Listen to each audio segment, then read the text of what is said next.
morning, everybody. I am feeling a lot better this morning than I was yesterday. Yesterday, I was feeling kind of miserable and I was like, no, like this is literally, if I'm going to get sick, like if I'm gonna get like a bad cold or something, while I'm traveling is literally the worst time ever. I know I say literally a lot. I rarely mean it otherwise. So today, we're going to cut up this banana and eat some yogurt for breakfast. Today, we are going to visit the Tower of London. I bought my tickets online because you can buy them there, but it's like £25 for an adult ticket. £25, I'm pretty sure is almost like 30 bucks. That's expensive. So I was like, I really want to see this. There's no way I'm not going to, but that's really expensive. So I was like, I'm just going to buy them online. Turns out it's £21 to buy it online. So I'm like, all right, so there's like a £4 discount for buying online. I have to go pick up my tickets at the tower. So basically we're going to eat. We're going to go straight there pretty much. Actually, I need to put pants on. Yeah, I think today's going to be a really good day. So let's give a very brief history for the Tower of London and why it's significant. Once upon a time in the year 1066, William the Duke of Normandy, aka William the Conqueror, invaded England, fought many battles, and was eventually crowned king. Even though there were various kings and kingdoms and thrones before this point, William the Conqueror is often seen as the first really real king of England, and the guy really liked his castles. The White Tower, which gives the Tower of London its name, was built around 1078. And the fortress was designed to deter foreign invasion as well as intimidate any rebellious Londoners. Over the course of the next few centuries, the White Tower was reinforced with multiple sets of walls, 21 additional towers, and of course a moat. The Tower of London became not only the personal home for many kings and queens, but also an incredible zoo, the Royal Mint, and the most infamous prison and torture chamber in all the known land. But the tower didn't house just any prisoner. The prisoners at the tower were some of the most powerful people in the world at the time, including many kings, queens, dukes, religious leaders, and political figures. Today, it's considered one of the most haunted places in the world. William was crowned King William I on Christmas Day of that year, but of course he still had many years ahead of him trying to subdue those unruly, those angry Saxons. And to help him do that, he started to build castles. Now the Normans built many castles here in England, but this was one of the first, one of the largest, and certainly the most enduring of them all. And it was in the year of 1078 that William authorized the building of a single stone tower and fortress. And we now call that the White Tower, until by the reign of Edward I, this had become the most impregnable fortress in all the known land. The tower itself was to be used in many ways. It was a home to kings and queens for well over 500 years. It was an armory where weapons would be manufactured and stored, and an observatory studying planets and stars. But it also became the site of the most feared and infamous prison in all the land. And even today, people think that all we did here was hang around, open the gates in the morning, bring a few lords and ladies inside, chop off their heads, then lock up again at night. Well, let me assure you now, we did not. Should do it up there on that hill. Good morning, everybody. It is a new day here in beautiful London. We are going to do two things today for sure. We are going to go see the changing of the guard at Buckingham Palace. And then after that, we are going to go see Westminster Abbey. We are going to go inside and see tombs of the most powerful people of history's past, which is going to be really incredible. I have heard absolutely amazing things about Westminster Abbey, and so I'm so excited to go to Westminster. And if there is time and if I'm not too exhausted, I want to go shopping this afternoon because, here, check this out. My jeans, I have to wear leggings under my jeans at this point because it adds an extra layer and it grips my jeans better to my body because they're too big. So I only bought one pair of jeans. This is a good problem to have. I was so stupid. I figured it would be a good idea to bring shorts. I'm pretty sure I'm not gonna wear these once on this trip. I need new jeans, and we are in London, which means they have UK sizes here, which means we're definitely going to be checking out some bras. I'm pretty sure they have a much wider selection of bra sizes here. If you haven't seen my bra fitting video, I will link that in the upper right hand corner and also in the description bar below. I think it's probably my #1 most watched video on my lifestyle channel. Chances are you're in the wrong size bra, so you should go check it out. We're gonna go do some running. and have a good day. Let's do this. Hey, what's up? It's present day Katie. I am just going to slide in here really quick because changing of the guard ceremony was, I'm sure it would have been a very cool experience if you got there 2 hours early and got a front row seat at the bars at Buckingham Palace. But that was not me. What you're about to see is just the experience of the changing of the guard ceremony from about maybe 3 or 5 feet away from the gates. And also, just the huge amount of people there. You know what? We're just gonna watch it. We're gonna see how we feel. But, yeah, what you're about to see was it.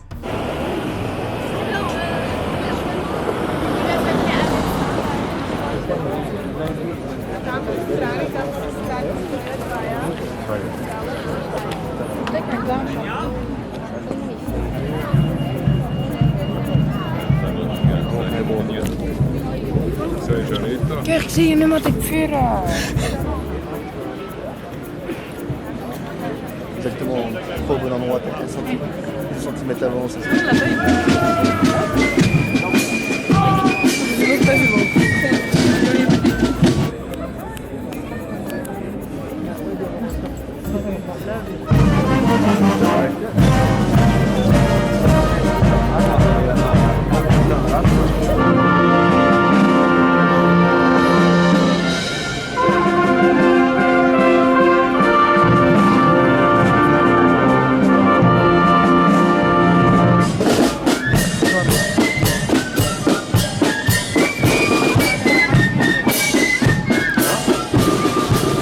That was a little bit nightmarish. I guess it was worth it just to say that I've done it, but oh my god, I was having like flashbacks to when I was standing in front of the Mona Lisa. I don't know. I'm gonna have to process that one for a little bit, I think. Westminster Abbey is one of the most iconic landmarks in all of Great Britain. The site where Westminster Abbey currently stands has been a place of worship since about the year 800, though the Abbey as we know it today wasn't constructed until 1245. This is where every British monarch since 1066 has been crowned, and is home to the coronation chair, which every British monarch has been crowned on since 1296. The floors and walls are saturated with tombs and memorials for some of the most powerful and influential people from history's past, including Charles Darwin, Isaac Newton, Charles Dickens, St. Edward the Confessor, Mary Queen of Scots, Mary I of England, Elizabeth I of England, and countless others. The Gothic architecture and high ceilings are beyond beautiful, and I can definitively say this was one of the coolest, most awe-inspiring places I've ever been.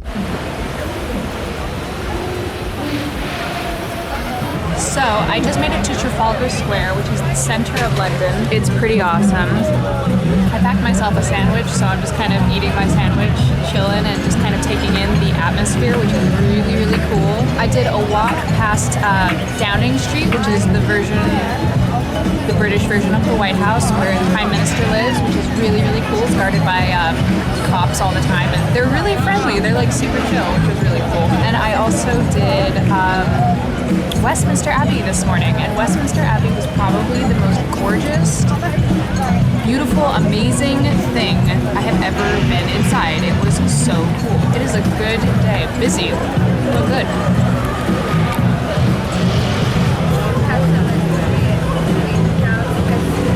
Back at the Airbnb, but not for long, because I am actually going to go shopping. There's a couple things that I want to especially pick up while I'm here in London, specifically some new bras. I'm having deja vu. I totally talked about this today, didn't I?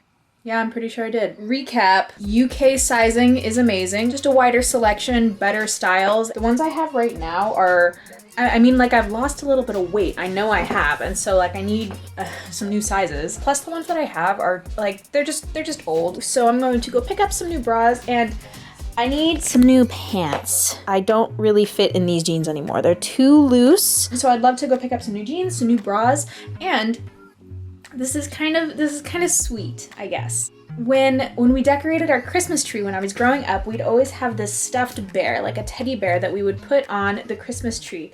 And my mom always called it the Herod bear. My parents picked up a teddy bear from Harrods and turned it into a Christmas ornament. And I don't know what happened to the Herod bear, but I'm gonna go get another Herod bear. I'm gonna get Herod bear for me so I can put it on my Christmas tree. And I'm also going to replace their Herod bear because I don't know if they still have their Herod bear. So I'm going to Harrods. I don't know if I can afford to shop at Harrods, but when you're in London, you gotta see Harrods. What a freaking day. Like, I honestly think, like, legitimately I must have walked like between 10 and 15 miles today. Easily. Like, in that ballpark, like that sounds accurate. Successful day though, so let me show you what I got. Actually, let me show you what I got last. Down the street from my place, there's like a little co-op. I made like a whole Snapchat video last night. If you follow me on Snapchat, you know what I'm talking about. If you don't, you missed out because I don't think you're going to be able to see it by the time this goes up. I've been cooking kind of in my Airbnb and I made some chicken coconut curry last night for dinner and it made like so much. And so I have basically 3 dinners. After today and like walking around, I'm like, I don't want curry. I want something a little bit more hearty. So I ran into this co-op that's like right down the street from us. And I picked up like a little 1-portion lasagna. Lasagna al forno with beef from British farms and like all this stuff. And so I stopped there and I also got this one too. Spinach, feta, and roasted red pepper quiche, which sounded really, really good. Lovingly made by the Higgity Kitchen in West Sussex. So that's awesome. I'm cooking the lasagna right now. And if you are from the UK, you're probably gonna laugh at me. Your ovens are very different than our ovens in the States. Mainly, or at least this one is, it doesn't have a timer and it doesn't have degree symbols. So it's like minimum hotness and maximum hotness. I set it to 5, which I think is like legit. Like, I don't know. I think that's, I don't know. That just like blows my mind because I don't have any idea how hot that oven is. It's on 5, whatever that means. What else did I get? Let's see. Before that, I went to Selfridges. Selfridges, yeah. I actually ended up getting a bra, yay! Wow, she like really wrapped this up. Oh, it's all taped shut, oh man. You know what, I'm not gonna open this. I got a bra, it's a very basic black bra. But the bra I got is really exciting because they had size 28 bands and I was like, yes, because when I first like measured myself like the correct way, that put me in comforting bras, like bras that actually are comfortable. I think I was like a 32, and from there I went down to 30, and now I've been like losing a little bit of weight, so now like 28 would be ideal, but 28s are kind of hard to find. You kind of have to order them online most of the time, and I didn't want to order online. I kind of wanted to try them on to see if they fit, and they had like 2 bras. There weren't very many, but they had 2 in a size 28. I was like, I tried it on and oh my god, it fit like a glove. It was perfect. So I was like, yes. I might have to order some more of those online. And now at least I know that style and I know that it fit really well. It was like a panache bra and I really, really liked it. So that was awesome. What else did I get? I went to Harrods, which was an experience all on its own. I was not expecting the extravagance that is Harrods. Harrods is its own world of department stores. There was like at least 5 or 6 different floors, and each floor is laid out in like the most luxurious maze of beautiful clothing and furniture and toys and all of this like amazing stuff. It's very, I mean, like there are some things in there that are thousands and thousands of pounds, but oh my god, it was so pretty. That was the first stop that I was like, maybe they have bras. They did have bras, but I was not about to drop 600 pounds on some lingerie. So the second thing I wanted to do at Harrods was get a Harrods bear, one for my parents and one for me and Blake's Christmas tree. And I found, I think, the exact same Harrods bear that I had on the Christmas tree growing up. It's the Harrods bear. He has a little Harrods ribbon and he's just like, I don't know, perfect. Now we have our very own Harrods bear. And that's all I did shopping today, but I was running all over the place trying to find all these different places. So that is my evening. Now I'm waiting for my lasagna and we're gonna see if it's cooked. Shout out. Oh, my timer's done. That's so nice. Shout out to all you guys on Twitter who told me that 5 sounds about right for cooking lasagna, because I was not sure. But now everybody's telling me that 5 is about 375 degrees Fahrenheit, which is what my instructions for the lasagna said, so we're good. Well, this is present day, Katie, again. I just got back from the gym. I'm actually in Montana at the moment, and this is the first time that I have gotten through all of my London footage, because I have been going for about 3 weeks now. So, sorry that the end of all of these vlogs the next couple of vlogs are going to be me in Montana, even though the vlog takes place in London. For today's question of the day, what is the most uncomfortable you have ever been in your life? It doesn't have to have anything to do with crowds, and normally I'm actually okay with crowds. Like normally I don't mind them so much, but something about being at the changing of the guard ceremony at Buckingham Palace, first of all, I couldn't see anything. It was kind of worthless. But the other reason it made me super uncomfortable is that there was virtually no security. Like anybody could just walk up to the gates, and huge crowds of people, and no control of the people. There were a couple security guards, but there weren't very many. So it was I felt a little bit unsafe. But that being said, normally crowds don't bother me so much. I don't get super uncomfortable with crowds. Blake actually gets way more uncomfortable with crowds. In fact, we have a vlog up where we went to a concert down in Las Vegas, and you could kind of just see the dread on his face, where it was like, I am pushed up against too many people right now. This is super uncomfortable. He's very bad at disguising his feelings, so yeah, you could pretty much just make that out on his face. But along those lines, what is the most uncomfortable you have ever been, whether it be a crowd or just incredibly awkward, or the cringiest moment you can think of off the top of your head that you have survived through? On that note, I'm going to go take a shower, so I hope you guys enjoyed this vlog. If you did, make sure you give it a big thumbs up and subscribe if you haven't already, and I will see you next time. Bye!